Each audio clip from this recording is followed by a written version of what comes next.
Hello friends, welcome to my YouTube channel. आज हम लोग क्लास 10th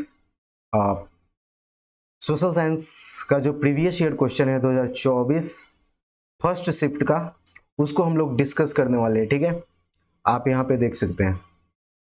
अगर हम बात करें कि ये जो पेपर होगा उसमें टोटल कितने क्वेश्चंस होंगे, तो 80 ऑब्जेक्टिव क्वेश्चंस होगा, 80 और 32 जो है वो शॉर्ट एंड लॉन्ग आंसर्स मिला करके। ठीक है, तो टोटल कितने क्वेश्चंस होंगे आपके पास?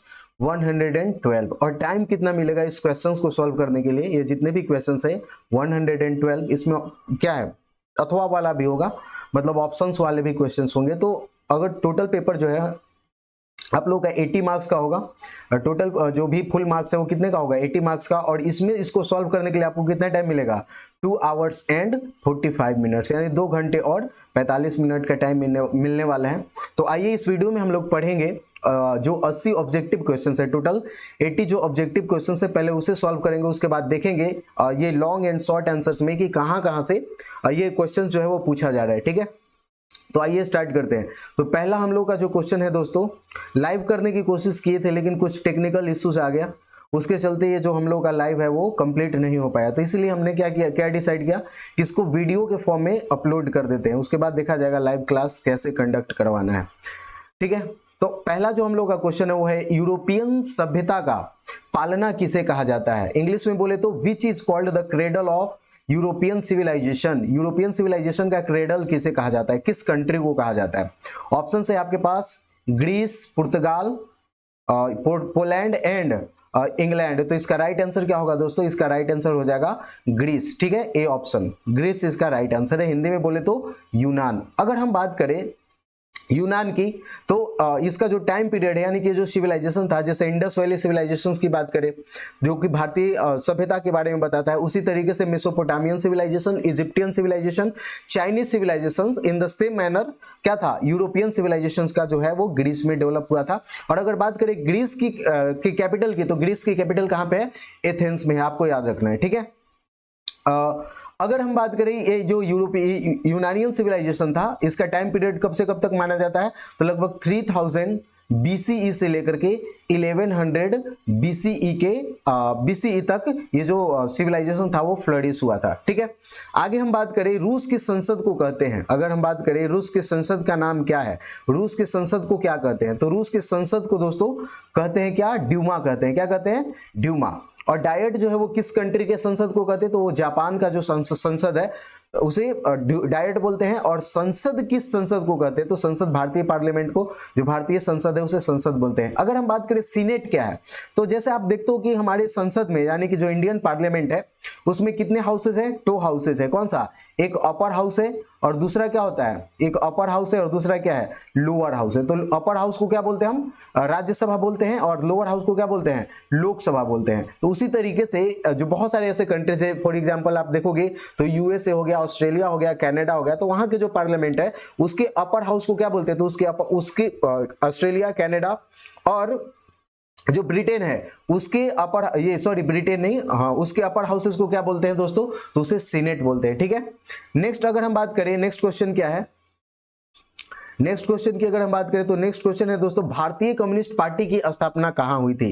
ये आपसे क्वेश्चन पूछा जा रहा है, where was the Communist Party of India establish? तो कम्युनिस्ट पार्टी ऑफ इंडिया का इस्टेब्लिशमेंट कहां पे हुआ था, ये आपको बताना है। ठीक है, ऑप्शन है आपके पास लखनऊ, बर्लिन, दिल्ली, ताशकंद। तो इसका राइट आंसर हो जाएगा दोस्तों, वो हो जाएगा ताशकंद। ताशकंद कहां पे है? अगर हम बात करें ताशकंद, तो ताशकंद जो है उज्बेकिस्तान में है। ठीक है, तो आपको पता होगा। और इसकी अगर ऑफिशियल बात करें, जो इन लोगों ने इंडिया में आकर के, पहले आप ये समझो कि ताशकंद में जो स्थापना हुआ था उसे हम बोलते हैं, जो ताशकंद में स्थापना हुआ था उसे हम लोग बोलते हैं इंडियन कम्युनिस्ट ग्रुप बोलते हैं। उसे क्या बोलते हैं दोस्तों? उसे बोलते हैं हम इंडियन कम्युनिस्ट ग्रुप बोलते हैं। और ये जो इंडियन कम्युनिस्ट ग्रुप है, यहाँ पे आप देख सकते हो, ये जो इंडियन कम्युनिस्ट ग्रुप है इसकी स्थापना हुई थी 1920 में। और ये कहाँ पे हुआ था? तो ये हुआ था उज्बेकिस्तान के ताशकंद में हुआ था। इसीलिए यहाँ पे आपसे जो क्वेश्चन पूछा गया कि किस जगह पे इंडियन कम्युनिस्ट पार्टी की स्थापना हुई थी, कम्युनिस्ट पार्टी ऑफ इंडिया की स्थापना हुई थी, तो ताशकंद। लेकिन एक ऑफिशियली अगर बात करें तो इंडिया में भी कम्युनिस्ट पार्टी की स्थापना हुई थी, उसे मतलब बाद में ये तो इंडियन कम्युनिस्ट ग्रुप के नाम से इन्होंने ताशकंद में स्थापना किया, लेकिन बाद में इंडिया में आकर के सभी जो कम्युनिस्ट लीडर्स थे उन्होंने मिल करके फॉर्मली आप देखोगे तो इसकी स्थापना होती है 26 दिसंबर 1925 को। तो और ये कहाँ पे किस प्लेस में इंडिया में होता है, तो कानपुर में। लेकिन यहाँ पे ऑप्शन में कानपुर नहीं था, तो हमने क्या इसका ये टिक सही करेक्ट लगाया, उज्बेकिस्तान, जो कि ताशकंद में था। तो यहाँ पे भी एम एन रॉय के नेतृत्व में इसकी स्थापना की गई थी। और अगर हम बात करें कि जो कम्युनिस्ट लीडर, इंपॉर्टेंट जो कम्युनिस्ट लीडर है वो कौन कौन से थे इंपॉर्टेंट, अगर कम्युनिस्ट लीडर्स की बात करें तो एम एन रॉय हो गए, अबानी मुखर्जी हो गए, एस.सी. डांगी हो गए, मुजफ्फर अहमद, ये कुछ इंपॉर्टेंट कम्युनिस्ट लीडर्स थे। आगे हम बढ़े, नेक्स्ट हम लोग का क्वेश्चन है तोंकन फ्री स्कूल कहां स्थापित किया गया था। तोंकन फ्री स्कूल की हम बात करें दोस्तों तो ये स्थापित किया गया था वियतनाम में, ठीक है।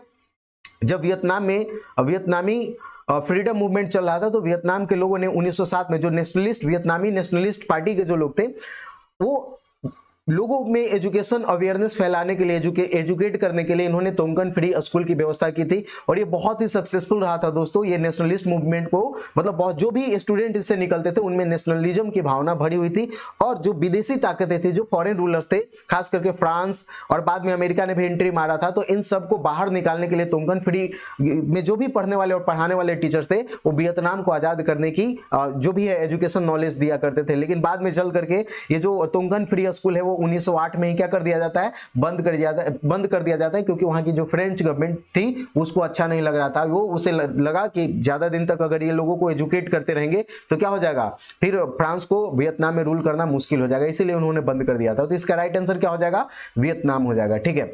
नेक्स्ट क्वेश्चन है दोस्तों, 5th नंबर क्वेश्चन है, इल्बर्ट बिल किसके शासन काल में पारित हुआ था। Ilbert bill during whose reign was the Ilbert bill passed, किसके रेन में, किसके शासनकाल में इल्बर्ट बिल को पास किया गया था। तो आपके पास 4 ऑप्शन है, Lord Lytton, Lord Ripon, Lord Curzon या लॉर्ड डलहौजी। तो इसका राइट आंसर हो जाएगा दोस्तों लॉर्ड रिपन, ठीक है। तो correct answer is B Lord Ripon. और लॉर्ड रिपन की अगर हम बात करें तो देख लेते हैं कि लॉर्ड रिपन के का शासनकाल कब का था।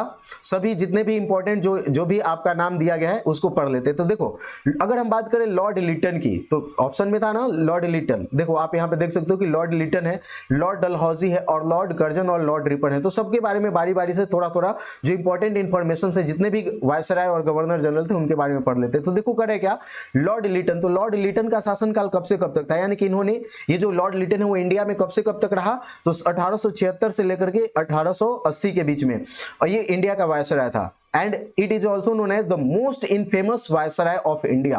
मोस्ट इनफेमस मतलब अपनी क्रूआलिटी के लिए जाना जाता था। और अगर बात करें इसी के टाइम काल में, यानी कि जैसे अभी लॉर्ड रिपन के बारे में पूछा तो हो सकता है कि नेक्स्ट एग्जाम में क्या पूछ ले, लॉर्ड लिटन के बारे में पूछ ले, लॉर्ड कर्जन के बारे में पूछ ले, तो लॉर्ड डलहौजी के बारे में पूछ ले। तो देखो सबके बारे में थोड़ा थोड़ा पढ़ लेते हैं। तो देखो कर है क्या कि पहला जो मतलब जो भी मोस्ट इंपॉर्टेंट इवेंट हुआ था लॉर्ड लिटन के टाइम में 1876 से 80 के बीच में, वो था क्या, अरेंजमेंट ऑफ ग्रैंड दरबार इन दिल्ली इन 1877। तो 1877 में एक पहली जो क्या बोल सकते हैं कि ग्रैंड दरबार का आयोजन किया गया था। और उसी समय यानी कि 1877 में ही जो क्वीन विक्टोरिया है उसे कैसर ए हिंद की उपाधि दी गई थी, यानी कि कैसर ए हिंद डिक्लेयर किया गया था और इंडिया की साम्राज्ञी यानी कि इंडिया के क्राउन के रूप में उसे डिक्लेयर किया गया था क्वीन विक्टोरिया को, यानी कि अब वो ब्रिटेन की महारानी के साथ साथ इंडिया की भी महारानी बन गई। ये कब घोषणा किया गया था, तो ये किया गया था दोस्तों 1877 में। नेक्स्ट इसका एक और इंपॉर्टेंट इवेंट हुआ था लॉर्ड लिटन के टाइम में, वो था क्या, पास्ट वर्नाकुलर प्रेस एक्ट, यानी कि वर्नाकुलर जो प्रेस एक्ट है जिसमें प्रेस को दबाने के लिए, जो फ्रीडम मतलब इंडियन नेशनल मूवमेंट को आगे बढ़ाने के लिए जो भी इंडिया से रिलेटेड मतलब जो भी ऐसी इंफॉर्मेशन ये जो भी न्यूज़पेपर से बुक्स में पब्लिश किया जाता था जो ब्रिटिश गवर्नमेंट के अगेंस्ट में हो सकता था, तो उन सभी चीज को क्रश करने के लिए, उनके ऊपर रेस्ट्रिक्शंस लगाने के लिए एक एक्ट पास किया गया था लॉर्ड लिटन के द्वारा। वो क्या था, वर्नाकुलर प्रेस एक्ट। और वर्नाकुलर प्रेस एक्ट में क्या था कि जितने भी देसी भाषा में, भारतीय भाषाओं में जो भी न्यूज़पेपर्स एंड बुक पब्लिश किए जाएंगे उनके ऊपर सेंसरशिप लागू कर दिया गया। और कोई भी बात, कोई भी इंफॉर्मेशन अगर बुक और न्यूज़पेपर में ब्रिटिश गवर्नमेंट के अगेंस्ट में मिला तो उसके प्रेस को क्या कर लिया जाएगा, जब्त कर लिया जाएगा। और जो भी पारित करे, जो भी छापने वाला होगा एडिटर, उसे क्या कर दिया जाएगा, दंडित किया जाएगा, फाइन भरना पड़ेगा और हो सके तो जेल में भी डाल दिया जाता था। उसकी प्रिंटिंग प्रेस को सीज कर लिया जाता था। तो ये इंपॉर्टेंट इवेंट आप याद रखना है कि वर्नाकुलर प्रेस एक्ट किसके शासनकाल में पास किया गया था, तो लॉर्ड लिटन हो गया। नेक्स्ट है लॉर्ड रिपन। तो लॉर्ड रिपन का शासनकाल कब से कब तक रहता है दोस्तों, वो रहता है 1880 से लेकर के 1884 के बीच में।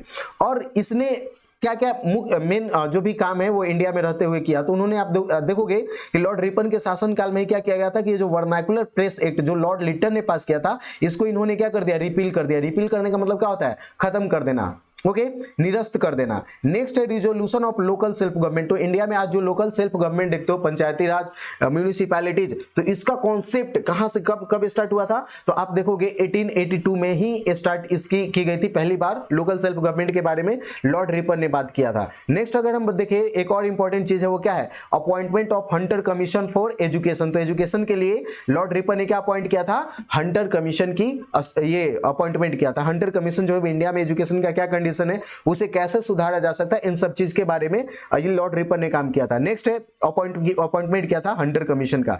नेक्स्ट वन और वेरी वेरी इंपॉर्टेंट जो आपसे पूछा गया क्वेश्चन में कि इल्बर्ट बिल जो कंट्रोवर्सी है, इल्बर्ट बिल को कब लाया गया था, तो 1880 में लाया गया था। और इल्बर्ट बिल में क्या था, अगर हम बात करें कि आपका जो क्वेश्चन है वो इल्बर्ट बिल में क्या था, तो इल्बर्ट बिल में यह था कि जो भारतीय जजेज हैं, इंडियन जो जजेज है, उनको भी पावर मिला था क्या करने के लिए, कि जो ब्रिटिश, मतलब सोच के देखो कि अगर दो लोग हैं, दो पार्टी से, कोर्ट में लोग क्यों जाते हैं, तो कोई भी मैटर हो गया, कोई भी डिस्प्यूट्स हो गया, उसको सोल्व करने के लिए। तो अगर डिस्प्यूट या फिर कोई भी ऐसा झगड़ा है जो दो इंडियन के बीच में है, तो उन केसेस को इंडियन जजेस सुन सकते थे। लेकिन अगर दो यूरोपियन के बीच में है, मतलब दो यूरोपियन लोग आपस में झगड़े और मामला जाएगा, तो उन केसेस को इंडियन जजेस नहीं सुन सकते थे। या फिर एक यूरोपियन और एक इंडियन जो भी पार्टीज है, मतलब जो भी कंफ्लिक्ट करने वाले लोग हैं, उनका जो भी मैटर होगा वो कौन हियर करेगा केसेस को, तो यूरोपियन जज हियर करेंगे, इंडियन जजेज उसको नहीं सुन सकते हैं। तो इल्बर्ट बिल ला करके ये किया गया कि इंडियन जजेज भी अब यूरोपियन लोगों से जुड़े हुए मैटर्स को क्या कर सकते हैं, कोर्ट में सुन सकते हैं। इसका बहुत ही भयंकर विरोध किया गया और इसके विरोध के कारण क्या किया गया कि इल्बर्ट बिल को वापस ले लेना पड़ता है। तो ये जो कंट्रोवर्सी हुई थी वो कब हुई थी, 1883 में, और उस समय के जो वायसराय थे वो कौन थे, लॉर्ड रिपन। नेक्स्ट हमारा जो ये लॉर्ड कर्जन है, इसके बारे में पढ़ लेते हैं। कुछ इंपॉर्टेंट इवेंट्स हुए थे इसके टाइम में। वो क्या था कि 1889 से लेकर के 1905 का ये टाइम पीरियड रहता है, यानी कि भारत का ये जो वायसराय है लॉर्ड कर्जन, वो कब से कब तक रहता है, तो 1889 से लेकर के 1905 तक ये क्या है, भारत का वायसराय रहता है। अगर हम बात करें ये कौन से इवेंट इंपॉर्टेंट इवेंट्स हुए थे इसके शासनकाल में, तो इसने क्या सेटअप किया था, यूनिवर्सिटी कमीशन की स्थापना की थी। और इसी के कारण क्या हुआ था कि 1904 में यूनिवर्सिटी एक्ट भी पास किया जाता है। तो ये याद रखना है कि यूनिवर्सिटी कमीशन का अपॉइंटमेंट कौन किया था, लॉर्ड कर्जन ने किया था। लॉर्ड कर्जन का शासनकाल कब से कब तक है, 1889 से लेकर के 1905 के बीच में, और इसी ने यूनिवर्सिटी एक्ट को भी पास करवाया था। एक और इंपॉर्टेंट इवेंट हुआ था, वो क्या था दोस्तों, वो था बहुत इंपॉर्टेंट इवेंट जिसे बोलते हैं पार्टीशन ऑफ बंगाल। तो पार्टीशन ऑफ बंगाल, बंगाल का विभाजन ईस्ट बंगाल और वेस्ट बंगाल में किया गया था। वो किस किस टाइम पीरियड में किया गया था, तो उस समय लॉर्ड कर्जन ही भारत का वायसराय था। और अगर हम बात करें कि अनाउंसमेंट कब किया गया था कि बंगाल का पार्टीशन कर दिया जाएगा, बंगाल को दो हिस्सों में बांट दिया जाएगा, तो वो किया गया था दोस्तों 20 जुलाई 1905 को, यानी कि इसका अनाउंसमेंट होता है। और फाइनली जब ये अनाउंसमेंट हुआ तो बंगाल के लोग जबरदस्त तरीके से क्या करते हैं, विरोध करते हैं। लेकिन फिर भी लॉर्ड कर्जन नहीं मानता है और बंगाल का विभाजन कर देता है। कब, किस डेट को करता है, तो 15 अक्टूबर 1905 को कर देता है बंगाल जो है वो पार्टीशन, ईस्ट बंगाल और वेस्ट बंगाल में। और जो ईस्ट बंगाल है वो मुस्लिम, मतलब क्या बोल सकते हैं, मुस्लिम मेजोरिटी वाला एरिया था, और जो वेस्ट बंगाल था वो हिंदू मेजोरिटी एरिया था। तो हिंदू मुस्लिम में डिवाइड पैदा करने के लिए, डिवाइड क्रिएट करने के लिए काम किया गया था, जिससे कि जो नेशनल मूवमेंट है बंगाल का, आप देखोगे जब भी आप मॉडर्न हिस्ट्री पढ़ोगे तो बंगाल का बहुत बड़ा रोल रहता है। बंगाल रीजन में बहुत सारे लोग थे जो नेशनल मूवमेंट का एक तरीके से गढ़ बना हुआ था बंगाल। तो इसीलिए इस चीज को तोड़ने के लिए लॉर्ड कर्जन ने क्या कर दिया था, बंगाल का पार्टीशन कर दिया गया था। तो एग्जैक्ट जो पार्टीशन हुआ था वो कौन से डेट को हुआ था, तो 15 अक्टूबर 1905। किसके शासनकाल में हुआ था, लॉर्ड कर्जन के शासनकाल में हुआ था। कब इसकी घोषणा की गई थी, तो वो की गई थी दोस्तों 20 जुलाई 1905 को किया गया था। ठीक है, आगे बढ़ते हैं। नेक्स्ट अगर हम बात करें, नेक्स्ट क्वेश्चन हमारा क्या है, तो नेक्स्ट क्वेश्चन है कि असहयोग आंदोलन का प्रस्ताव किस कांग्रेस अधिवेशन में स्वीकार किया गया था, तो इसका राइट आंसर हो जाएगा दोस्तों नागपुर अधिवेशन। किसमें हुआ था, नागपुर अधिवेशन में हुआ था। और नागपुर अधिवेशन कब होता है, तो 1920 में होता है। ठीक है, याद रखना है कि नागपुर अधिवेशन कब होता है, 1920 में होता है। वही अगर हम बात करें लाहौर अधिवेशन, इन जितने भी शहरों के नाम दिए हो, जैसे कि लाहौर हो गया, कराची हो गया, लखनऊ हो गया, यहाँ पे भी कांग्रेस के सेशंस हुए हैं। ठीक है, कांग्रेस के जो भी सेशंस है वो इन जगहों पे हेल्ड किए गए हैं। तो हम देख लेते हैं कि इसका क्या क्या इंपॉर्टेंट है, हो सके नेक्स्ट एग्जाम में आपसे पूछ दे लखनऊ सेशन से रिलेटेड क्वेश्चन। तो देखो यहाँ पे अगर हम बात करें लखनऊ सेशन की, तो लखनऊ सेशन का इंपॉर्टेंट, लखनऊ सेशन कब होता है? कांग्रेस का जो लखनऊ सेशन है, यानी कि हम लोग जानते हैं कि कांग्रेस पार्टी की जब स्थापना हुई थी दिसंबर 1885 में, उसके बाद से एवरी ईयर कांग्रेस पार्टी क्या करती थी? एनुअल सेशन कंडक्ट करती थी अलग अलग सिटीज में। तो वही हम देखते हैं कि लखनऊ वाला जो सेशन हुआ था कांग्रेस का, यानी कि जो भी एनुअल सेशन कांग्रेस का ऑर्गेनाइज किया गया था लखनऊ में, वो किस ईयर में किया गया था? तो 1916 में किया गया था। और इसके इवेंट में इंपॉर्टेंट इवेंट्स क्या हुए थे? लखनऊ जो सेशन हुआ था उसके क्या इंपॉर्टेंट इवेंट्स हुए थे? तो पहला हम देखते हैं कि जो कांग्रेस पार्टी है, जो दो हिस्सों में 1907 में क्या हो चुकी थी? डिवाइड हो चुकी थी। क्या बोल सकते हैं? लिबरल एंड रेडिकल में, लिबरल ग्रुप और जो रेडिकल ग्रुप में बढ़ चुके थे, उदारवादी और गरम दल और नरम दल, उदारवादी और कट्टरवादी जिसे बोलते हैं, गरम दल और नरम दल में विभक्त हो चुका था। 1907 का जो सूरत सेशन हुआ था, उस सेशन के बाद से जो कांग्रेस पार्टी में दरार आया था, दो भागों में स्प्लिट हो जाते हैं, वो बाद में आकर के 1916 में कांग्रेस पार्टी के गरम दल के नेता और नरम दल के नेता दोनों लोग क्या करते हैं? मर्ज करते हैं आपस में। तो ये याद रखना है कि दोनों का मर्जर कब हुआ था? तो लखनऊ सेशन में हुआ था। और लखनऊ सेशन की अध्यक्षता किसने किया था? तो मजूमदार साहब ने किया था। किसने किया था? मजूमदार साहब ने किया था। ठीक है, ऐसे मजूमदार करके नाम है उनका। नेक्स्ट वन इज, और क्या हुआ था ये लखनऊ सेशन का इंपॉर्टेंट इवेंट्स की अगर हम बात करें, तो एक और इवेंट हुआ था दोस्तों कि पैक्ट विद मुस्लिम लीग, और गांधी जी ने इसको क्या किया था? अटेंड किया था। तो मुस्लिम लीग के साथ क्या हुआ था?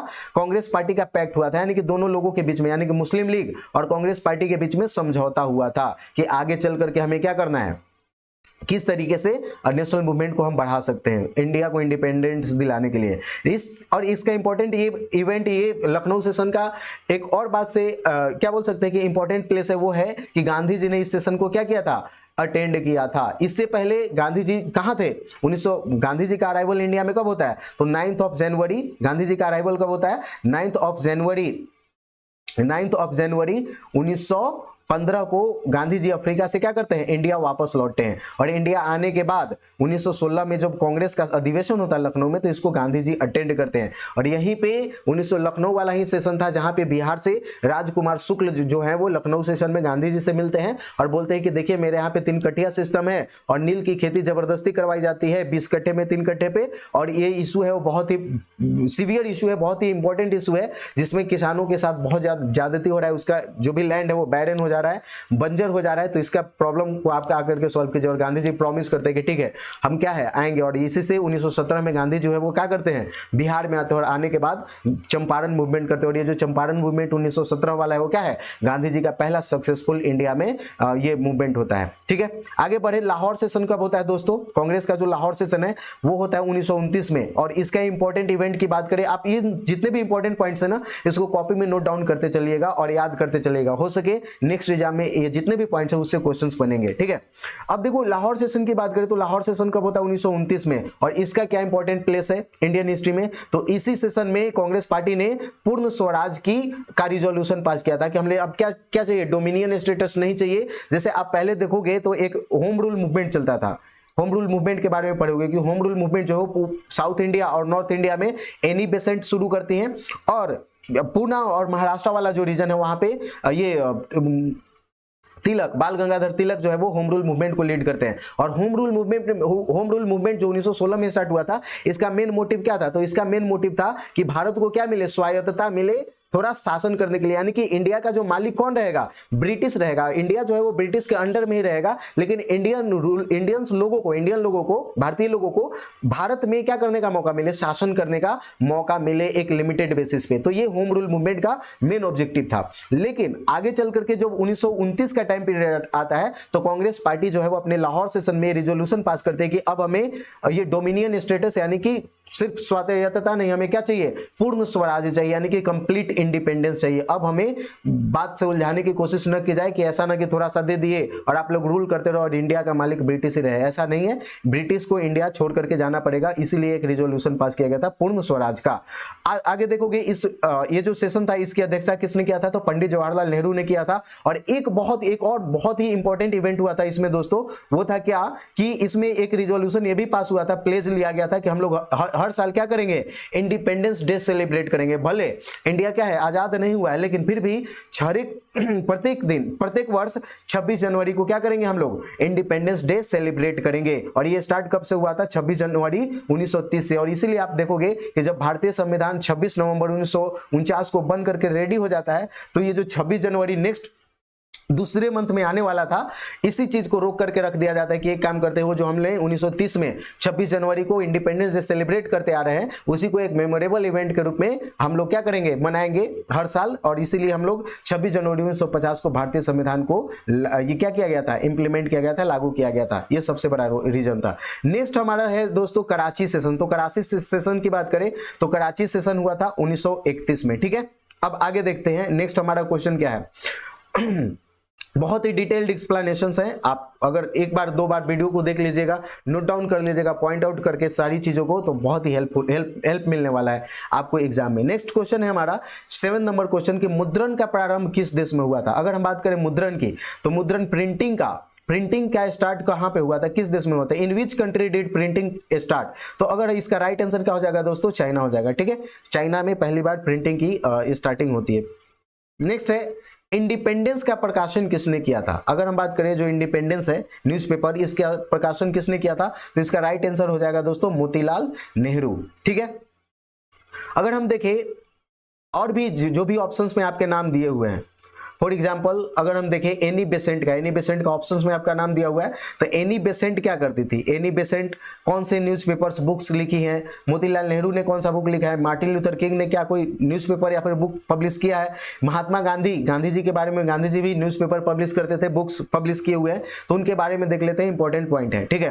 पहले अगर हम बात करें एनी बेसेंट का, तो एनी बेसेंट जो न्यूज़पेपर पब्लिश करती थी उसका नाम क्या था, new India and Commonwealth. Note down कर लीजिए आप लोग, एनी बेसेंट के द्वारा जो पब्लिश किया जाता था न्यूज़पेपर, उसका नाम क्या था, न्यू इंडिया, और दूसरा नाम था क्या, कॉमनवेल्थ। सेकंड है अगर इन्होंने कौन से बुक को पब्लिश किया था, तो आप देखोगे बुक कौन से लिखी थी, the life and teachings of Muhammad, और एक और था इंडिया और नेशन। ये था जो ये बुक्स के नाम है, इंडिया और नेशन, और दूसरा क्या है, the life and teachings of Muhammad.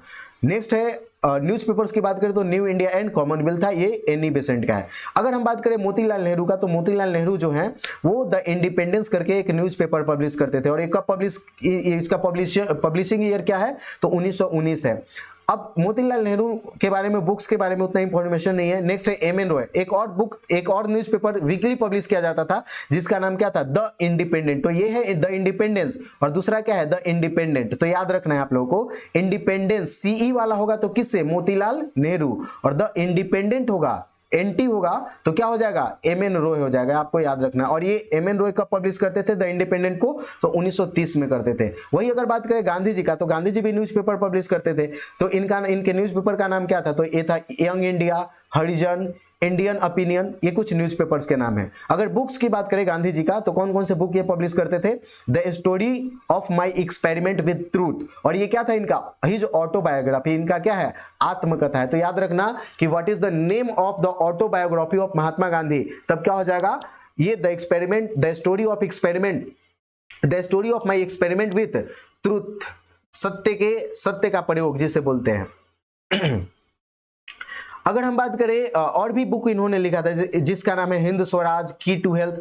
Next है मार्टिन लूथर किंग का, तो मार्टिन लूथर किंग जो है वो इन्होंने एक बुक पब्लिश किया था जिसका नाम क्या है, द 95 थेसिस। ये वेरी वेरी इंपॉर्टेंट है, आपको याद रखना है। ये जो बुक है 95 थेसिस, ये किसने लिखा था, मार्टिन लूथर किंग ने। और यही 95 थेसिस लिख करके इन्होंने क्रिश्चियनिटी को क्या किया था, जो क्या बोल सकते हैं, ये कंजर्वेटिव, जो क्या बोल सकते हैं, कैथोलिक एंड प्रोटेस्टेंट, तो जो कैथोलिक क्रिश्चियंस हैं उनको इन्होंने क्या किया था, चैलेंज करने का प्रयास किया था, चैलेंज किया था उनके जो भी लॉजिक्स थे, जो भी क्रिश्चियनिटी से रिलेटेड, जो भी क्रिश्चियन रिलीजन में जो भी रूल्स एंड रेगुलेशंस थे, उनको इन्होंने 95 थेसिस लिख करके क्या किया था। थेसिस का मतलब होता है पॉइंट, मतलब अपना अवधारणा लिखा था इन्होंने उसके बारे में कि इसको आप प्रूव करके दिखाओ। जो भी आपने बातें बाइबल या फिर और भी चीजों में लिखा हुआ है, जो भी धार्मिक ग्रंथ है, उसमें जो भी पॉइंट आपने लिखा, नोट डाउन लिखा हुआ है, उसको इन्होंने क्या किया था, चैलेंज किया था इस बुक में, जिसका नाम क्या था, 95 थेसिस। और ये बहुत ही बड़ा क्रांति लेकर के आया था, और ये इसका सबसे बड़ा रोल था। इनका जो बुक है बहुत ही ज्यादा पॉपुलर हुआ था लोगों के बीच में, वो उसका सबसे बड़ा रीजन क्या रहता है, प्रिंटिंग प्रेस का, arrival of printing press, invention of printing press. और इसीलिए इन्होंने क्या किया था, printing press is the gift of God. God के बारे में एक बहुत ही फेमस कोट है ना कि printing press is the gift of God. ये किसने कहा था, Martin Luther king, Martin Luther ने ही कहा था, ठीक है। और भी बुक है, on the freedom of Christian, table talk, the bondage of the will. ये कुछ इंपॉर्टेंट बुक्स के नाम है जो मार्टिन लूथर किंग के द्वारा लिखा गया था। नेक्स्ट क्वेश्चन है दोस्तों, 9 नंबर क्वेश्चन है, दक्षिण वियतनाम में किसकी सरकार थी। तो अगर हम बात करें दक्षिण वियतनाम की, तो यहाँ पे किसकी सरकार थी, हो ची मिन, न्योदीन दिएम या सिन्हानुक या बाओ दाई। तो किसका था, तो ये राइट आंसर हो जाएगा दोस्तों बाओ दाई का। बाओ दाई का शासन था दक्षिण वियतनाम में। नेक्स्ट है, अगर इसका एक्सप्लेनेशन देखें, क्या कोई एक्सप्लेनेशन है क्या, बिल्कुल है। अगर हम बात करें, the first government in south Vietnam was established in the year 1949 under the leadership of emperor बाओ दाई। तो ये आपको याद रखना है कि साउथ वियतनाम में जो पहली सरकार बनी थी वो कब बनी थी, 1949 में, और उसके किसके लीडरशिप में बना था, बाओ दाई के शासनकाल में। और ये कौन से डायनेस्टी से बिलोंग करता था, कौन से राजवंश से बिलोंग करता था, नगुयेन डायनेस्टी से बिलोंग करता था। और साउथ वियतनाम के ऊपर किसका कंट्रोल था दोस्तों, तो वो था फ्रेंच का कंट्रोल था। और 1955 में आप देखोगे कि एक रेफरेंडम के द्वारा ये जो ये बाओ दाई है इसको हटा दिया जाता है। उसका एक प्राइम मिनिस्टर जिसका नाम क्या था, नगो दिन दिएम। एक रेफरेंडम होता है और रेफरेंडम के बाद इसकी सरकार चली जाती है बाओ दाई की, और वहां पे किसकी सरकार आती है, नगो दिन दिएम की आती है। उसके बाद ये आगे चल करके नगो दिन दिएम क्या बन जाता है, साउथ वियतनाम का प्रेसिडेंट बनता है। और साउथ वियतनाम जो है वो आगे चल करके, मतलब ये अगर बात करें साउथ वियतनाम और नॉर्थ वियतनाम का वॉर कब एंड होता है, तो एंड होता है दोस्तों 1975 में। तो आपको याद रखना है कि वियतनामीज वॉर कब एंड होता है, 1975 में। नेक्स्ट क्वेश्चन है हम लोग का, नेक्स्ट क्वेश्चन है, प्रथम जिनेवा कन्वेंशन कब हुआ था। ऑप्शन है आपके 1854, 1864, 1874 एंड 1884। तो इसका राइट आंसर हो जाएगा दोस्तों 1864। यहां पे बात की जा रही है किसकी, जेनेवा कन्वेंशन की। तो जेनेवा कन्वेंशन कब हुआ था, 1864 में हुआ था, ठीक है।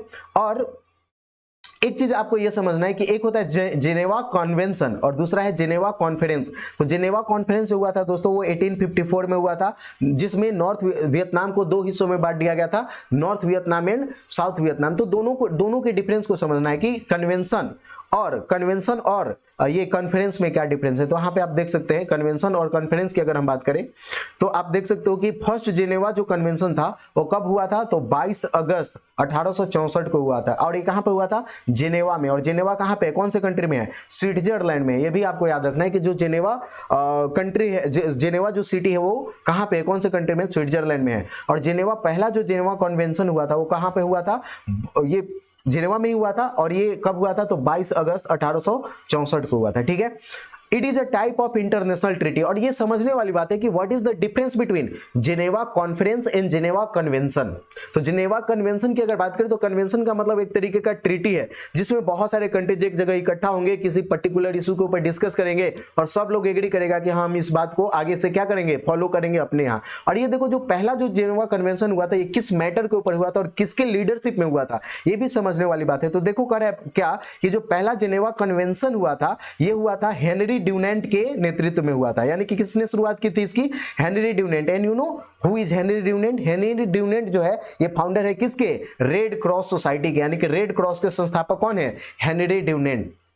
और अगर बात करें कि ये जो कन्वेंशन था वो किस मैटर से रिलेटेड था, तो आप देखोगे कि ये जो कन्वेंशन था वो था amelioration of the condition of the wounded in armies in the field, यानी कि वैसे आर्मी जो फील्ड में क्या करती है, युद्ध लड़ने जाती है और घायल हो जाती है, हाथ पैर टूट जाता है, कट जाता है, अपंग हो जाते हैं, तो उनके प्रॉब्लम्स को, उनके इलाज की व्यवस्था करने के लिए। और ये भी डिसाइड किया गया कि आप देखते हो कि दो कंट्रीज आपस में जब झगड़ा करती है तो बहुत सारे जो सोल्जर्स हैं उनकी जान चली जाती है, बहुत सारे लोग घायल हो जाते हैं। तो अब घायल हो गए तो उनको क्या करना, अब एक तो घायल हो गए, युद्ध नहीं लड़ रहे हैं, तो ऐसा इसमें कन्वेंशन है कि जो घायल ये सोल्जर्स हैं, जो भी घायल सैनिक है, उनकी इलाज की व्यवस्था की जाए, या फिर जहां पे उनके इलाज के लिए हॉस्पिटल्स की व्यवस्था की गई, जो हॉस्पिटल्स बने हुए हैं उन हॉस्पिटल्स के ऊपर कोई अटैक नहीं करेगा, यानी कि जो एनिमी कंट्री है वह ऐसा नहीं होगा कि जहां पे घायल आर्मी के लोगों का इलाज चल रहा होगा वहां पे अटैक करेंगे। जो भी पर्सनल्स उसमें इन्वॉल्व होंगे, जो भी नर्स और डॉक्टर इन्वॉल्व होंगे, उनके ऊपर अटैक नहीं किया जाएगा। ये एक कन्वेंशन, एक ट्रीटी की गई है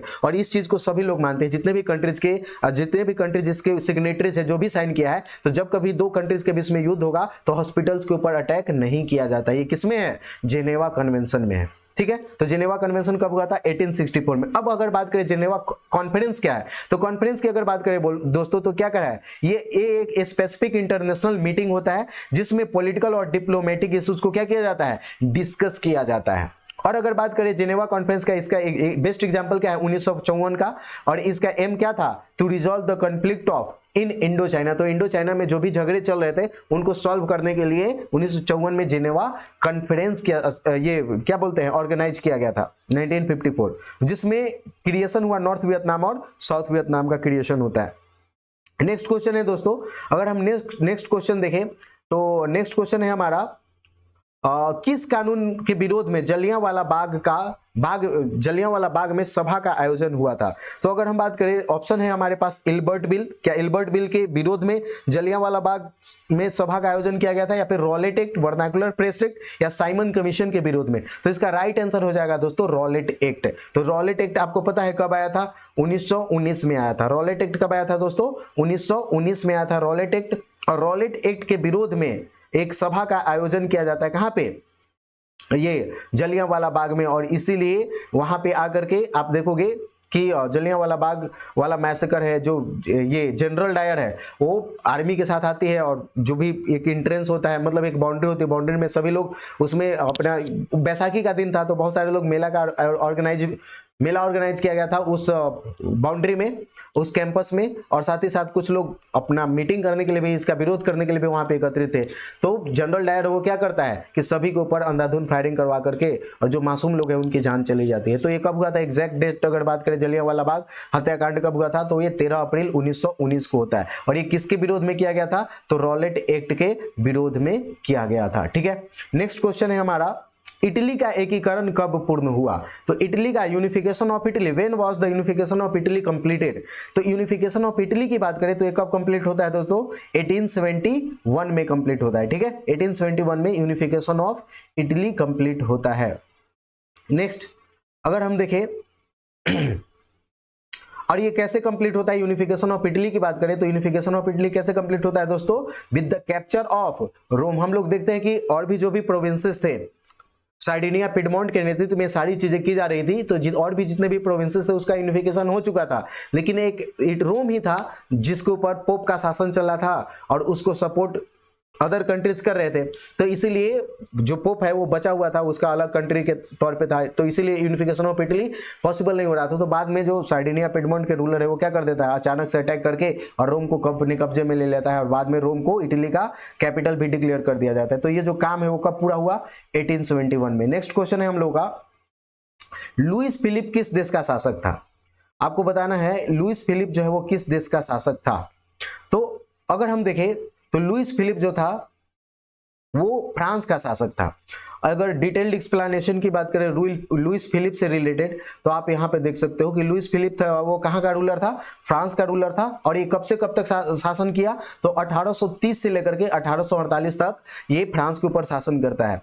और ये जो है वो शासक कब बनता है, तो जो 1830 का जुलाई रिवॉल्यूशन हुआ था, जुलाई क्रांति हुई थी फ्रांस की 1830 में, उसके बाद ये शासक बनता है। और ये किसको डिपोज किया था, तो जो बुर्बो किंग चार्ल्स 10 था, यानी कि जुलाई जो रिवॉल्यूशन है वो 1930 का 1930 का जो जुलाई रिवॉल्यूशन है, इसमें इस समय तक शासन कौन था? चार्ल्स टेन था। और वहां के लोग जुलाई रिवॉल्यूशन करके चार्ल्स टेन को क्या कर देते हैं? हटा देते हैं। और बाद में मौका मिलता है लुईस फिलिप को शासक बनने का, और ये 1830 से लेकर के 1848 तक शासन करता है।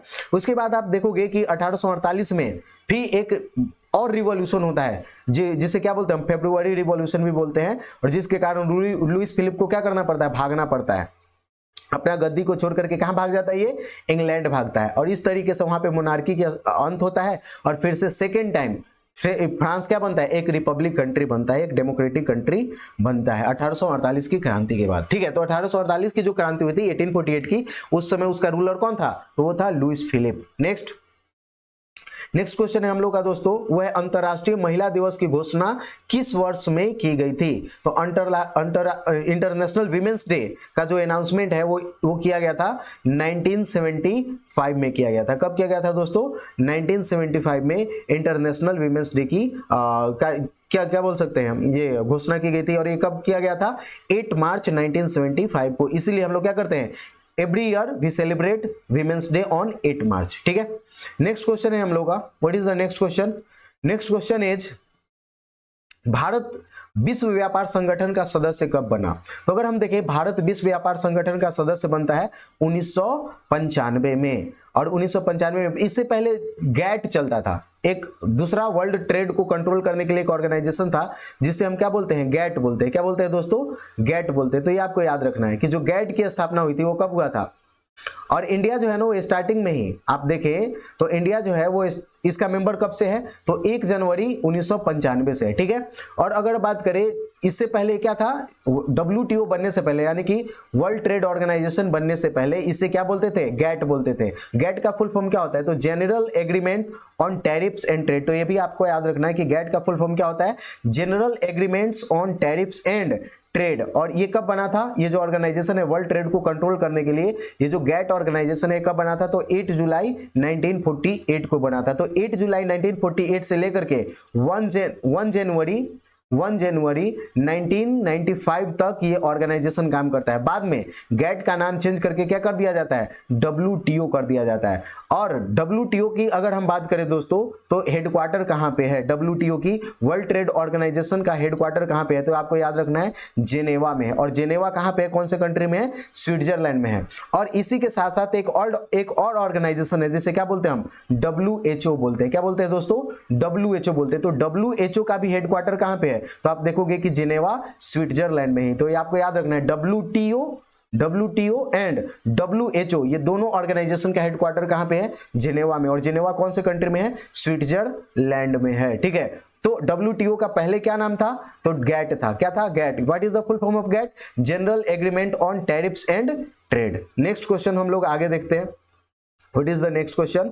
नेक्स्ट क्वेश्चन है हम लोग का, ये पूछ रहा है ब्रिटिश सरकार ने गांधी जी को क्या उपाधि दी थी? ब्रिटिश सरकार ने गांधी जी को कौन सा उपाधि दिया था? नाइट की उपाधि दी थी, कैसर ए हिंद की, महात्मा की, या ऑल ऑफ दीज? तो इसका राइट आंसर क्या होगा दोस्तों? आपको ये बताना है, बताइए। इसका राइट आंसर हो जाएगा कैसर ए हिंद। कैसर ए हिंद की उपाधि जो है वो महात्मा गांधी को ब्रिटिश गवर्नमेंट ने दिया था। अब देखते हैं कि ये जो कैसर ए हिंद है इसका मतलब क्या होता है, क्या इसका एग्जैक्ट मीनिंग है। तो देखो दोस्तों, अगर हम बात करें तो महात्मा गांधी को 1915 में 1915 में कैसर ए हिंद की उपाधि दी जाती है। और इसका मतलब क्या होता है? कैसर ए हिंद का मतलब क्या है? तो अगर हम बात करें कैसर ए हिंद का मतलब होता है एम्पेरर ऑफ इंडिया, भारत का सम्राट। ठीक है, एम्पेरर ऑफ इंडिया बोलते हैं। अब देखो, बाद में अगर कैसर ए हिंद की जो उपाधि है वो महात्मा गांधी क्या कर देते हैं? वापस कर देते हैं। ब्रिटिश गवर्नमेंट को मेडल भी दिया जाता है कैसर ए हिंद की उपाधि के साथ साथ। तो महात्मा गांधी क्या करते हैं? कहते हैं कि लीजिए ये जो टाइटल है अपना और ये जो मेडल है ना, ये वापस लीजिए। क्यों इन्होंने वापस किया? तो उसका सबसे बड़ा रीजन था दोस्तों, ये 1920 में वापस किया था। इसका सबसे बड़ा रीजन था क्या? 1919 वाला जलियांवाला बाग हत्याकांड। निहत्थे लोगों को, मासूम लोगों को, मतलब क्या बोल सकते हैं, जो बेगुनाह लोग हैं उनकी निर्मम तरीके से ब्रिटिश गवर्नमेंट ने क्या कर दी थी? हत्या कर दी थी। जनरल डायर ने अंधाधुंध फायरिंग करवा के मार दिया था। इसी से पूरे देश में शोक व्याप्त था और इससे नाराज होकर के महात्मा गांधी दुखी होकर के क्या कर देते? अपना कैसर ए हिंद की उपाधि जो है वो वापस कर देते हैं। और कब करते हैं? 1920 में करते हैं। ठीक है, आगे अगर देखिए नेक्स्ट क्वेश्चन क्या है हमारा, नेक्स्ट क्वेश्चन है दांडी यात्रा से किस आंदोलन की शुरुआत हुई थी। तो दांडी यात्रा की बात करें दोस्तों, तो दांडी यात्रा की शुरुआत हुई थी दांडी यात्रा से शुरुआत हुई थी सविनय अवज्ञा आंदोलन। इसे इंग्लिश में क्या बोलते हैं, सिविल डिसओबीडियंस मूवमेंट। तो सिविल डिसओबीडियंस मूवमेंट की शुरुआत हुई थी। Which movement was started with Dandi march. तो दांडी मार्च से सिविल डिसओबीडियंस की मूवमेंट की शुरुआत हुई थी। अगर हम देखिए इसका एक्सप्लेनेशन देख लें, जो कि वेरी वेरी वेरी क्या बोल सकते हैं कि हेल्पफुल होगा। वो क्या करें यहाँ पे कि ये जो स्टार्ट होता है, कब से स्टार्ट होता है, सिविल डिसोबीडियंस मूवमेंट। तो सिविल डिसोबीडियंस मूवमेंट जो है दोस्तों वो स्टार्ट होता है 12 मार्च 1930 से। कब से स्टार्ट होता है, तो 12 मार्च 1930 से स्टार्ट होता है ये दांडी मार्च। और ये कब कंप्लीट होता है, तो 6 अप्रैल 1930 को ये कंप्लीट होता है। और ये कहां से स्टार्ट किया गया था, तो गांधी जी ने ये जो मूवमेंट की शुरुआत है वो ये मार्च की शुरुआत है, यात्रा की जो शुरुआत है, दांडी यात्रा की शुरुआत है वो साबरमती आश्रम जो गुजरात में है, अहमदाबाद में साबरमती आश्रम से शुरू करते हैं। कितने फॉलोअर्स के साथ, तो 78 फॉलोअर्स के साथ ये शुरू करते हैं।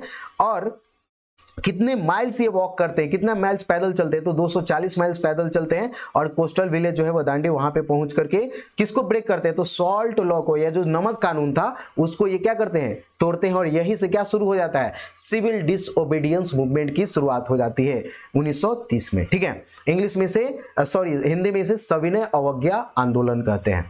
नेक्स्ट हमारा क्वेश्चन होगा, नेक्स्ट क्वेश्चन है निम्न में से किस बैंक की स्थापना पहले हुई।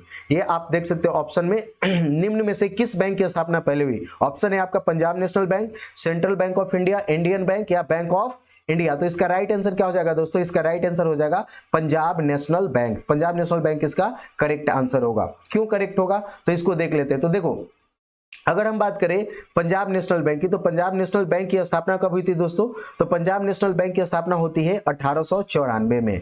सेंट्रल बैंक ऑफ इंडिया की स्थापना होती है 1911 में। बैंक ऑफ इंडिया की स्थापना होती है 1906 में। इंडियन बैंक की स्थापना होती है 1907 में। हमसे क्वेश्चन क्या पूछा है, निम्न में से किस बैंक की स्थापना पहले हुई, तो पहले 1894 पहले है, इसलिए इसका राइट आंसर क्या हो जाएगा, Punjab national bank. Okay, next question है हमारा, अखिल भारतीय ट्रेड यूनियन कांग्रेस के प्रथम अध्यक्ष कौन थे। नेक्स्ट हमारा क्वेश्चन क्या है, Akhil Bharatiya, who was the first president of all India Trade Union Congress. इसको हमने पढ़ा भी था बहुत अच्छे से।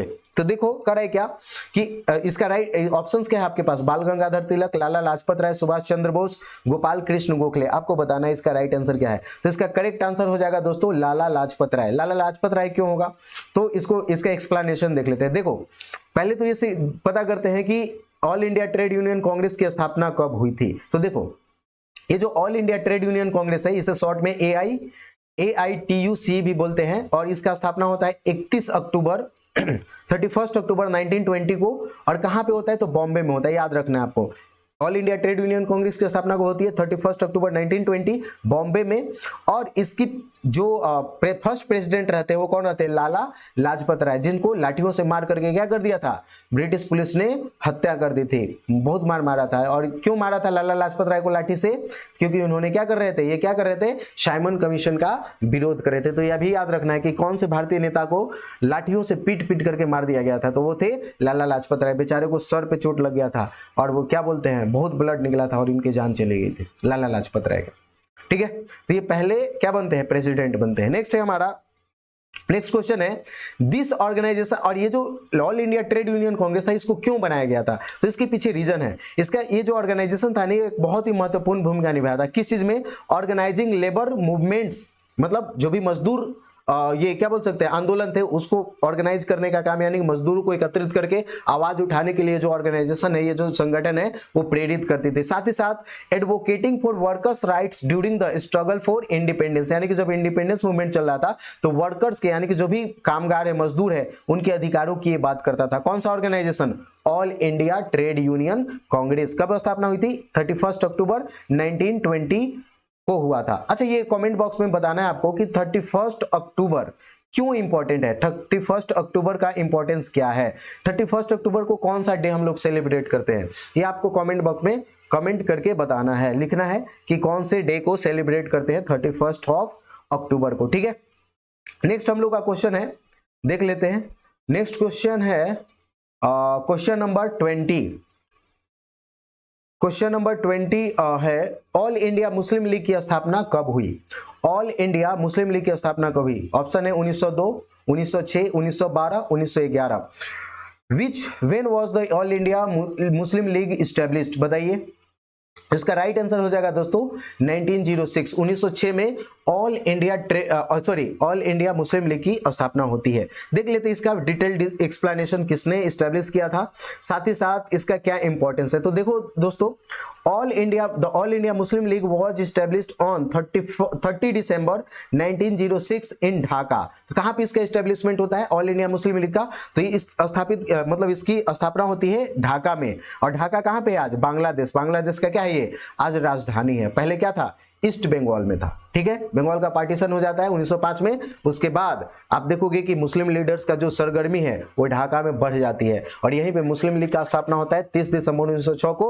और इंपॉर्टेंट जो स्थापित करने यानी मुस्लिम लीग के एस्टेब्लिशमेंट में कौन कौन से लीडर्स ने इंपॉर्टेंट रोल प्ले किया था, तो आप देखोगे कि मेन फाउंडर्स कौन है मुस्लिम लीग का? तो वह है क्या? नवाब सलीमुल्लाह ऑफ ढाका, आगा खान और नवाब मोहसिन उल मुल्क एंड सैयद आमिर अली। ये इंपॉर्टेंट लीडर्स थे जिन्होंने महत्वपूर्ण भूमिका निभाया था ये ऑल इंडिया मुस्लिम लीग की स्थापना में। नेक्स्ट हम लोग का क्वेश्चन है सिमलीपाल राष्ट्रीय उद्यान कहां स्थित है? Where is Similipal national park located? तो आप देखोगे कि सिमलीपाल नेशनल पार्क जो है वो कहां पे लोकेटेड है दोस्तों? वो लोकेटेड है उड़ीसा में। ठीक है, नेक्स्ट हम लोग का क्वेश्चन है कल्पकम परमाणु विद्युत संयंत्र कहां स्थित है? Where is Kalpakkam nuclear power plant situated? तो इसका राइट आंसर क्या हो जाएगा? इसका राइट आंसर हो जाएगा दोस्तों, वो हो जाएगा कल्पकम तमिलनाडु में है। कहां पे है? तमिलनाडु में लोकेटेड है। इसको और डिटेल से देख लेते हैं, और भी इंडिया के कौन कौन से इंपॉर्टेंट न्यूक्लियर पावर प्लांट से कहां पे लोकेटेड है इसको देख लेते हैं, हो सके नेक्स्ट एग्जाम में पूछ ले। तो आप देखो important nuclear power plants of India, इसमें है पहले आप देखो कल्पकम आपसे पूछा गया था, कल्पकम यहां पे है। कहां गया Kalpakkam? Where is Kalpakkam? Yes, यहां पे है। ये देखो न्यूक्लियर पावर प्लांट कल्पकम। देखो कल्पकम कहां पे है? तमिलनाडु में है। ठीक है, तमिलनाडु में कल्पकम लोकेटेड है। अब इंपॉर्टेंट जो भी न्यूक्लियर पावर प्लांट्स उसको देख लेते हैं। तारापुर एटॉमिक पावर स्टेशन कहां पे है? तारापुर महाराष्ट्र में। तो याद रखना है तारापुर कहां पे है? महाराष्ट्र में। वही रावत भाटा कहां पे है? रावत भाटा न्यूक्लियर पावर प्लांट कहां पे है? राजस्थान में, याद रखना है। काकरापाड़ा कहां पे है? गुजरात में। काकरापाड़ा कहां पे है? गुजरात में। नेक्स्ट है हमारा कल्पकम, हमने देख लिया Tamil Nadu. Kudankulam nuclear power station कहां पे है? कुडनकुलम। तो कुडनकुलम आप दोस्तों है तमिलनाडु में। ये आपको याद रखना है कि कुडनकुलम जो न्यूक्लियर पावर स्टेशन है वो कहां पे है? तमिलनाडु में। और भी है एक इंपॉर्टेंट उत्तर प्रदेश में भी है, वो क्या है? Narora atomic power station. तो नरौरा एटॉमिक पावर स्टेशन कहां पे? उत्तर प्रदेश में है। और एक है कैगा जनरेशन स्टेशन, जो कैगा कहां पे है? कर्नाटका में। तो कैगा कहां पे? कर्नाटका में। नेक्स्ट है गोरखपुर हरियाणा अनु विद्युत। तो ये गोरखपुर एक उत्तर प्रदेश में भी शहर है, एक शहर का नाम उत्तर प्रदेश में गोरखपुर है, लेकिन इससे कंफ्यूज नहीं करना है। उत्तर प्रदेश वाला अगर न्यूक्लियर पावर प्लांट की बात करें तो वो कौन सा है दोस्तों? वो है नरौरा। ठीक है, नरौरा। और अगर हम बात करें गोरखपुर ये हरियाणा अनु विद्युत, तो ये गोरखपुर हरियाणा में, याद रखना है। और एक है जैतपुर न्यूक्लियर पावर प्लांट, और जैतपुर वाला कहां पे है? महाराष्ट्र में है। इतना याद रखना है आपको, हो सके नेक्स्ट एग्जाम में अभी कुडनकुलम पूछा, हो सके काकरापाड़ा पूछ दे, कैगा पूछ दे, नरौरा पूछ दे, तारापुर पूछ दे। तो इसलिए सभी पॉइंट्स को अपने नोटबुक में नोट डाउन करके रखना है और याद कर लेना है। नेक्स्ट हम लोग का क्वेश्चन है, नेक्स्ट है निम्न में से कौन पत्तन पूर्वी तट पर स्थित नहीं है? तो कौन सा पत्तन, पोर्ट जिसे बोलते हैं, which of the following port is not located on the eastern coast? Eastern coast पे लोकेटेड नहीं है। तो ऑप्शन में है आपका तूतीकोरिन, मर्मागांव, विशाखापत्तनम या पारादीप। तो अगर हम बात करें इसका राइट आंसर की, तो राइट आंसर हो जाएगा दोस्तों मर्मागांव। मर्मागांव जो ये पोर्ट है वो कहां पे लोकेटेड है? वेस्टर्न कोस्ट पे। ठीक है, ये वेस्टर्न कोस्ट पे लोकेटेड है। और बाकी आप देखोगे तूतीकोरिन, पारादीप, विशाखापत्तनम, ये सब ईस्टर्न कोस्ट पे लोकेटेड पोर्ट है। तो इसीलिए इसका राइट आंसर क्या हो जाएगा? मार्मागांव। और मार्मागांव कौन से स्टेट में है? तो वो है गोवा में। ठीक है, मार्मागांव पोर्ट कौन से स्टेट में लोकेटेड है? तो गोवा में। यहाँ पे आप देख सकते हो सभी इंपॉर्टेंट मेजर पोर्ट्स इंडिया के हैं, वो कौन से स्टेट में लोकेटेड है इसका नाम लिख दिया गया है। आप इसको कॉपी में नोट डाउन कर लीजिए वीडियो को पॉज करके और देख लीजिए कैसे है। ठीक है, पहला अगर हम बात करें मुंबई पोर्ट की, तो मुंबई पोर्ट तो मुंबई में ही लोकेटेड है। जवाहरलाल नेहरू पोर्ट, जिसे नवा सेवा भी बोलते हैं, तो ये भी कहाँ पे लोकेटेड है, महाराष्ट्र में है। और नेक्स्ट है चेन्नई पोर्ट, तो चेन्नई से आपको पता ही होगा कि ये तमिलनाडु में होगा। कोलकाता पोर्ट आपको पता होगा वेस्ट बंगाल में होगा। विशाखापत्तनम पोर्ट, ये याद करना है, विशाखापत्तनम पोर्ट जो है वो कहाँ पे है, आंध्र प्रदेश में, ये याद रखना है। विशाखापत्तनम पोर्ट कहाँ पे है, आंध्र प्रदेश में। तूतीकोरिन पोर्ट जो कि आपके ऑप्शन में भी दिया हुआ था, तो तूतीकोरिन पोस्ट जो पोर्ट है वो कहाँ पे लोकेटेड है, तो ये है तमिलनाडु में, ठीक है। नेक्स्ट अगर हम बात करें कोचीन पोर्ट की, तो कोचीन पोर्ट कहां पे लोकेटेड है दोस्तों, तो कोचीन पोर्ट लोकेटेड है केरला में। तो ये आपको याद रखना है कि कोचीन पोर्ट कहां पे लोकेटेड है, केरला में। मार्मागांव पोर्ट, देखिए इसका जो राइट आंसर था हम लोग का क्या था, गोवा। तो देखो मार्मागांव पोर्ट कहां पे है, गोवा में। और अगर मैप पे देखोगे तो गोवा कहां पे है, वेस्टर्न कोस्ट में, अरेबियन सी से इसका कोस्ट बनता है, कोस्टल लाइन शेयर करता है। कांडला पोर्ट, ये भी याद रखना है, कांडला पोर्ट कौन से स्टेट में है, तो गुजरात में, याद रखना है। कांडला पोर्ट कहां पे है, गुजरात में है। हाजीरा पोर्ट कहां पे है दोस्तों, तो हाजीरा पोर्ट भी कहां पे है, गुजरात में। पारादीप पोर्ट उड़ीसा में है। न्यू मैंगलोर पोर्ट कहां पे, तो मैंगलोर कर्नाटका में है, ठीक है। दीनदयाल पोर्ट, ये याद रखना है, कांडला पोर्ट का नाम चेंज करके क्या कर दिया गया, दीनदयाल पोर्ट कर दिया गया। तो दीनदयाल पोर्ट ये कहां पे है, गुजरात में है। कृष्णपत्तनम पोर्ट, ये कृष्णपत्तनम आंध्र प्रदेश में। और सिक्का पोर्ट कहां पे है दोस्तों, गुजरात में। तो ये इंपॉर्टेंट इंडिया के पोर्ट से आप देख सकते हो।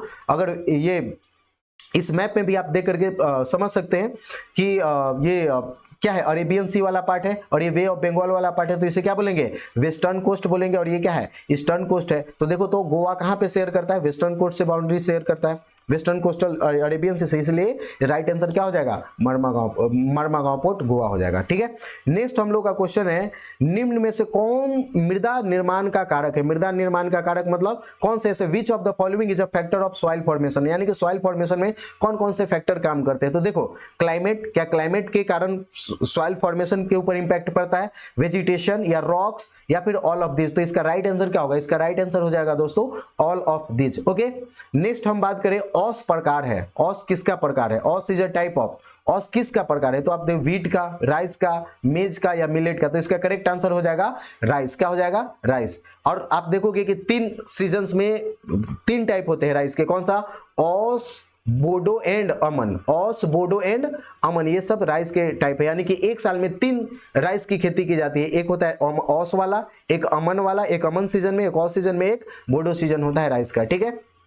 आप देखोगे वेस्ट बंगाल हो गया, आसाम हो गया, कुछ ऐसे स्टेट्स है जहां पे एक साल में क्या किया जाता है, 3 बार धान की खेती होती है। हमारे यहाँ बिहार में अगर देखा जाए तो जनरली कितने होते हैं, एक साल में एक ही बार धान की खेती होती है। लेकिन वेस्ट बंगाल हो गया, आसाम हो गया, कुछ ऐसे स्टेट्स है जहां पे पानी अवेलेबल हो सालों भर, मतलब अच्छा खासा पानी और टेम्परेचर हो। जो भी आपने पढ़ा, हम लोगों ने पढ़ा है ना कि क्या क्या कंडीशन होते हैं राइट के कल्टिवेशन के लिए। तो क्या चाहिए, टेम्परेचर भी चाहिए अच्छा खासा, ठीक ठाक 27 डिग्री के आसपास, 21 to 27 डिग्री। उसी तरीके से रेनफॉल भी चाहिए, मतलब अच्छा खासा पानी भी चाहिए। तो जो स्टेट्स इस कंडीशन को फुलफिल करते हैं वहां पे क्या होता है, एक साल में 3 बार धान की खेती की जाती है। तो यही यहां पे पूछा गया था आपसे, Aus is a type of rice. Next question है हम लोग का, निम्न में से कौन किसी रेल मंडल का मुख्यालय नहीं है।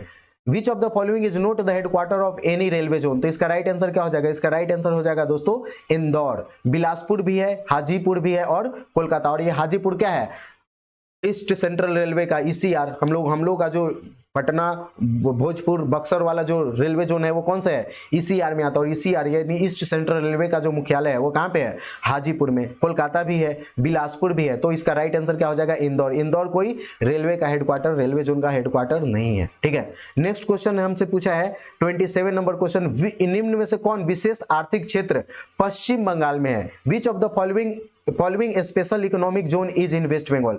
इनमें से कौन सा जो स्पेशल इकोनॉमिक जोन है वो वेस्ट बंगाल में है। तो आप देखोगे क्या, सूरत, कांडला, फाल्टा या सांता क्रूज। तो आप देखोगे कि जो फाल्टा स्पेशल इकोनॉमिक जोन है वो कहां पे है, वेस्ट बंगाल में है। अब देख लेते हैं कि वेस्ट बंगाल में और कौन कौन से इंपॉर्टेंट स्पेशल इकोनॉमिक जोन है।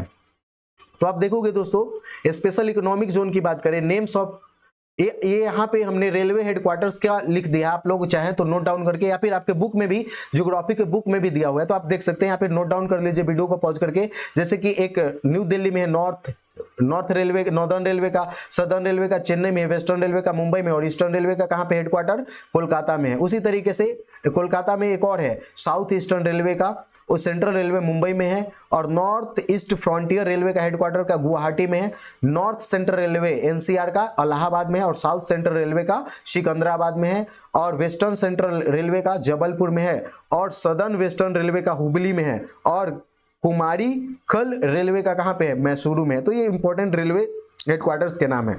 हम लोग बात कर रहे थे स्पेशल इकोनॉमिक जोन का। तो अगर बात करें वेस्ट बंगाल का स्पेशल इकोनॉमिक जोन का, तो वो कहाँ पे है दोस्तों, तो वह है एक Krishnanagar, Nadia special economic zone West Bengal में है, बंगाल एरोट्रोपोलिस, और एक है IT special economic zone Salt Lake, और दूसरा है हल्दिया स्पेशल इकोनॉमिक जोन, और यहाँ पे आप देख सकते हो कि फाल्टा स्पेशल इकोनॉमिक जोन है, वो भी कहाँ पे लोकेटेड है, कोलकाता वेस्ट बंगाल में है, और एक है कोलकाता स्पेशल इकोनॉमिक जोन। तो ये वेस्ट बंगाल के है। अगर बात करें कि कोलकाता का इस बार पूछा हुआ है, तो हो सके बिहार का पूछ ले कि बिहार में स्पेशल इकोनॉमिक जोन कौन कौन से हैं। तो यहाँ पे आप देख सकते हो कि बिहार की अगर बात करें तो मुख्य रूप से 4 स्पेशल इकोनॉमिक जोन है बिहार में। कौन कौन सा, एक है Bihta special economic zone located near Patna, और ये जो स्पेशल इकोनॉमिक जोन है ये किसके ऊपर फोकस करता है, तो various industries including manufacturing and information technology.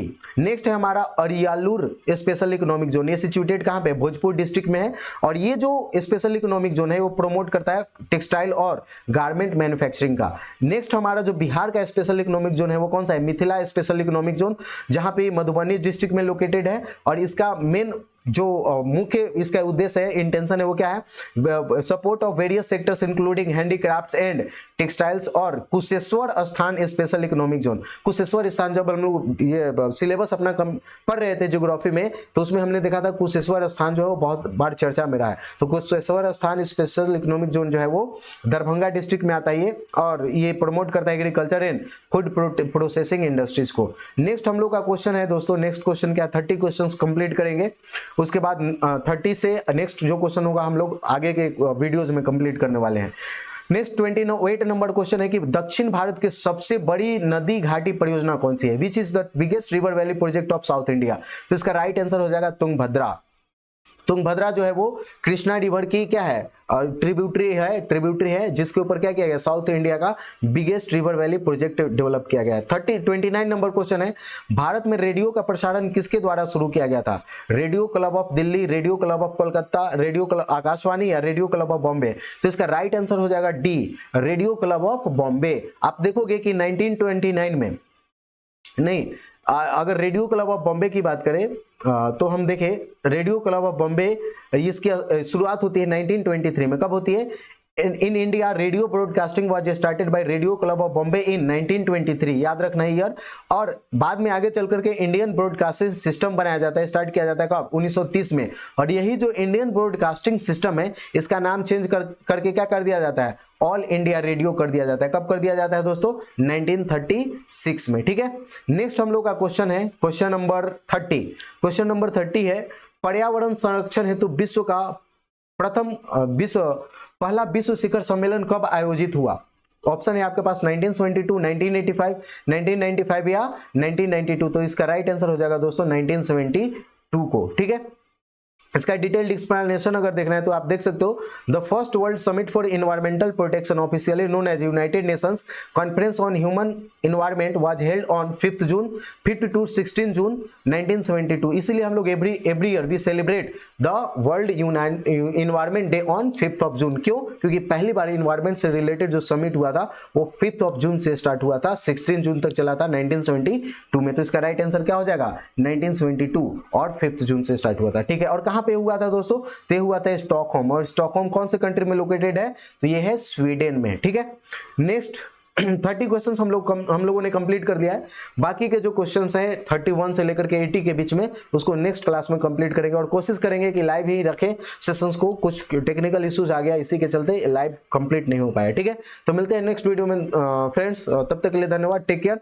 और हाँ, अच्छा लगे तो अपने दोस्तों के साथ शेयर करना ना भूलिएगा। ठीक है, तो मिलते हैं नेक्स्ट वीडियो में, तब तक के लिए धन्यवाद, टेक केयर।